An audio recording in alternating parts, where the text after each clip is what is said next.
That's Ora Cogan live in session with Holy Hells. 2 more numbers to come. And again, thanks very much for being here. I like it. I don't know about you, Marc, but I like a group of musicians who do proper warm-up stretches before their performance, and it's a lesson to all of us. We never do it, Marc. Why don't we do warm-up stretches?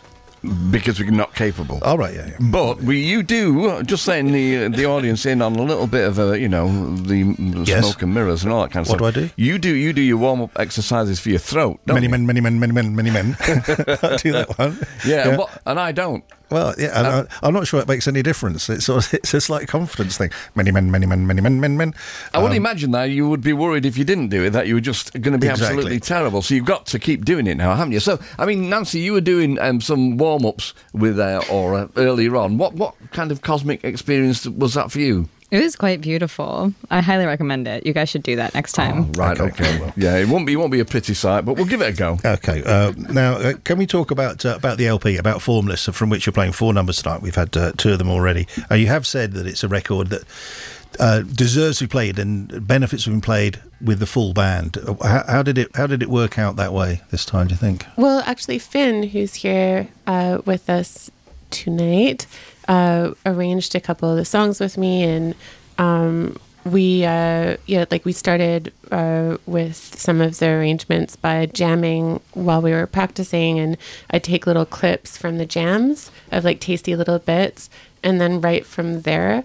And I don't know, I think for me it started during the pandemic, and I was alone and sad, and I kind of was fantasizing what the best musical situation would be, and it would be with I'm just going to take all of my friends on tour and have the big cute fun band and have a fun time, which is really nice after doing a lot of really kind of sad mopey folk songs.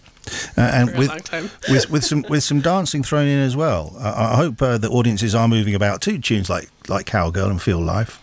Well, it depends on the city. Oh, really? So what's the best dancing city so far in the dates you've done here Sheffield. in the UK? Of course it is. We're playing in a couple of days there. Oh, are you? Okay, But you're back in Sheffield. Every time they throw down so hard.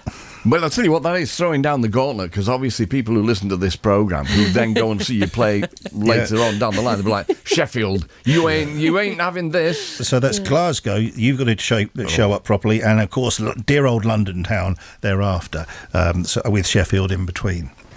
Nice. And also, this record came together from, in terms of ideas, from long dog walks. Is that right? And can you just describe, because we're here in sunny Manchester, but where you go walking and that sense of place that feeds into a record?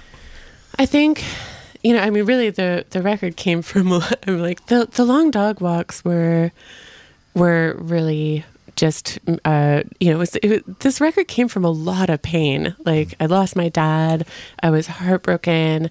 I was, struggling with a lot of the messed up stuff that's going on in the world. And this was my way of going through that grief and anger and finding some joy and finding some community and connection. I was really struggling with myself in a really serious way. And dogs are great for that, because, my dog is just a big, fluffy pierogi of love, and so he helped me, and the music helped to get from a place of real struggle to a good place. And I'd say that's one of my favorite things about music. Yeah, we had Ty Siegel in session just a couple of nights ago, and funnily enough, we ended up spending a lot of time talking about his dogs. Mr. Herman, who he told us is a big fan of Judas Priest. Yeah, and he's got a dog called Fanny as well, and he's actually got a song called My Best Friend, which is about both of his dogs. So, I mean, therapeutic. I've got 2 pooches of my own, and I wouldn't be without them. My dog comes to punk shows at our local punk house, and he dances with everybody. It's really cute. Of course. And so, is it right that you're based in Vancouver Island? That's right. wow, I mean, I just want to put the cards on the table here. I was in Vancouver once. We did the Banff to Vancouver train, you know, which was amazing.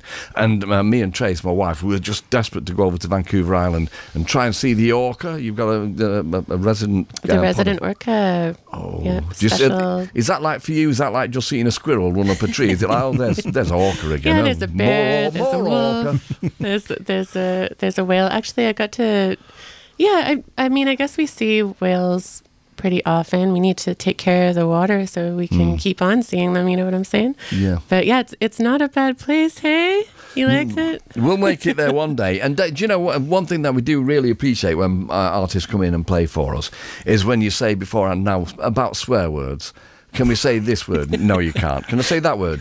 Possibly. What about this word? The one that you were actually most concerned about was bum. Yeah. Now, you did get permission from Gideon, the governor. I'm not to sure say you bum. did, though. But yeah, okay, yeah. But you've not said it yet. I'm just slightly disappointed, that's all. Well, I was leading up to that. Oh, okay, good. Okay. Does it depend on the question, though? Actually, there's a bum that's been the mascot of the tour. Nancy's been wearing assless chaps to almost every single show.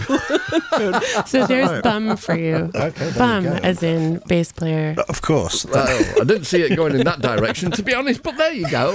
Now, rather clever. I think you have retuned your guitar for the next number yet, or yes, and that's ready to go. So thanks for doing that. And are you're going to play Katie Cruel next? Yes.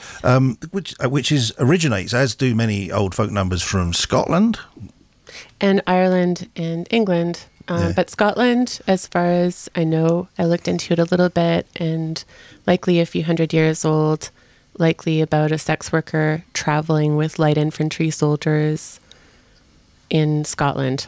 So that's, I mean, it's a really old song, and it's traveled back and forth all over the place. And you've recorded it twice now, yeah? Yeah, I recorded it 12 years ago in Spain with some really dear friends, and it just stayed with me. So this whole time I've been touring, you know, you have different relationship with songs, they come and go, and this one has stayed. It, for the most part, it always feels right to play. It always feels like it belongs in the set, and it's changed from kind of a excuse me. It's changed from at first being like a real grief song and like a lament to being something that's a little bit more fun. So once again, yeah. Fantastic. Great. Okay, so we're going to hear Katie Cruel and then Feel Life. It's Ora Cogan live in session here on Six Music.